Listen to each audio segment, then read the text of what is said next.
Assalamualaikum warahmatullahi wabarakatuh. Selamat pagi anak-anakku semua. Semoga kalian dalam keadaan sehat walafiat. Baik, untuk hari ini kita sudah masuk ke bab 2 yaitu koordinat kartesius. Saya, Ibu Lucy dan Bu Rosi sebagai tim akan menjabarkan materi yang akan dipelajari untuk hari ini. Baik, sebelum sampai ke materi, kita akan persiapkan dulu alat-alat tulis yang akan digunakan untuk mencatat. Jika sudah, marilah kita semua berdoa menurut agama dan kepercayaan masing-masing agar pembelajaran kali ini dapat berjalan dengan baik dan lancar. Berdoa mulai.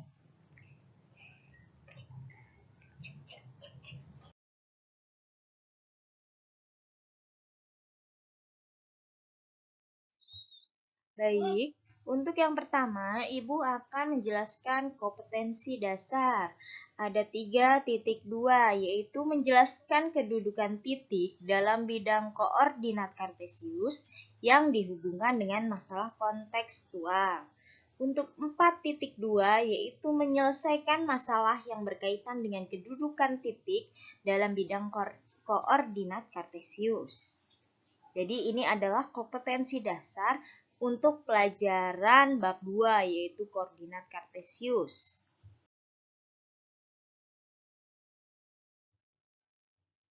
Tujuan pembelajaran.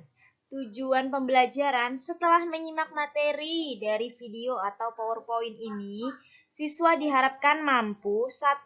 Menggunakan bidang kartesius untuk menentukan posisi titik terhadap sumbu X, terhadap sumbu Y, titik asal 0,0 dan titik tertentu A, B, serta kedua, menggunakan koordinat kartesius untuk menentukan posisi garis sejajar, sumbu X dan sumbu Y, garis yang berpotongan dengan sumbu X dan sumbu Y, serta garis yang tegak lurus dengan sumbu X dan sumbu Y.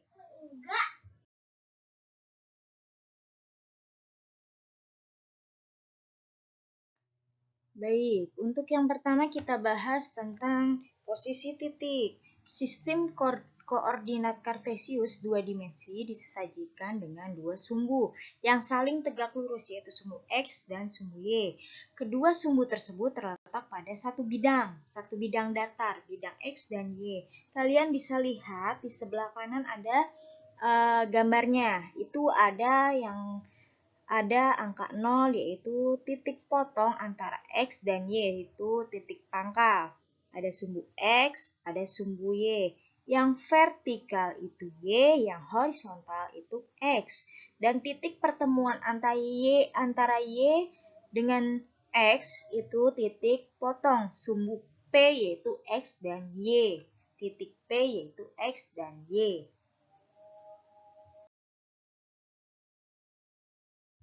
1. Yaitu posisi titik terhadap sumbu X dan sumbu Y. Koordinat adalah sepasang bilangan yang dipakai untuk menunjukkan letak suatu titik di garis permukaan atau ruang. Kedudukan suatu titik ditulis dalam dua angka yang berurutan, misal X, Y. X menunjukkan letak titik dari sumbu X positif, sedangkan Y menunjukkan letak titik dari sumbu Y positif.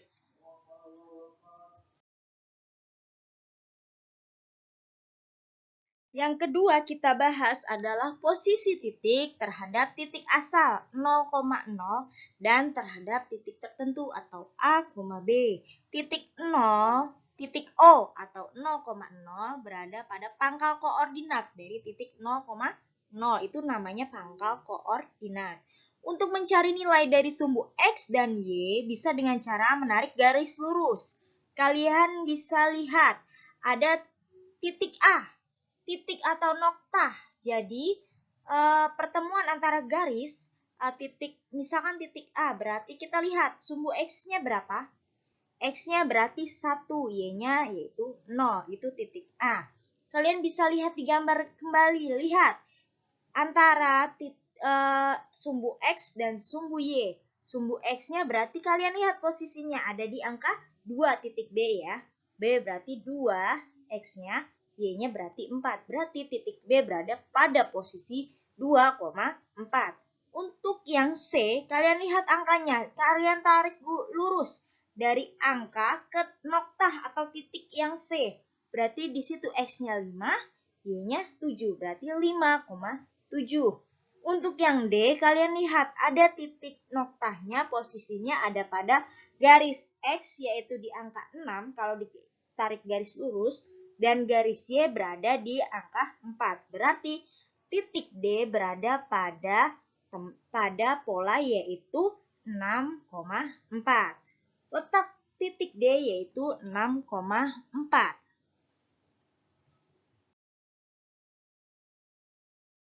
Sekarang kita membahas tentang fungsi koordinat kartesius. Kalian pasti bertanya-tanya, kita belajar tentang koordinat kartesius. Itu ada fungsinya, ada manfaatnya. Fungsinya adalah adanya koordinat kartesius adalah untuk menentukan suatu objek tersebut pada posisi titik atau nokta di mana saja menggunakan bilangan koordinat X dan Y. Jadi, untuk menentukan suatu objek, kita bisa menentukannya dengan koordinat kartesius. Kita bisa mencarinya dengan menggunakan koordinat kartesius. Selanjutnya kita akan membahas tentang manfaat koordinat kartesius. Di sini ada manfaat koordinat kartesius. Yang pertama adalah digunakan dalam bidang penerbangan untuk menentukan objek pesawat agar tidak menabrak objek lainnya. Yang kedua, digunakan dalam peta untuk menentukan lokasi suatu tempat. Yang ketiga, memudahkan pengiriman paket melalui peta yang sudah terlihat jelas koordinatnya. Yang keempat, digunakan dalam bidang pelayaran untuk menentukan posisi kapal di atas permukaan laut. Yang kelima dan terakhir yaitu untuk mencari suatu objek yang hilang di bawah permukaan laut. Jadi manfaatnya begitu banyak ya koordinat kartesius ini, jadi mohon dipelajari dengan sungguh-sungguh.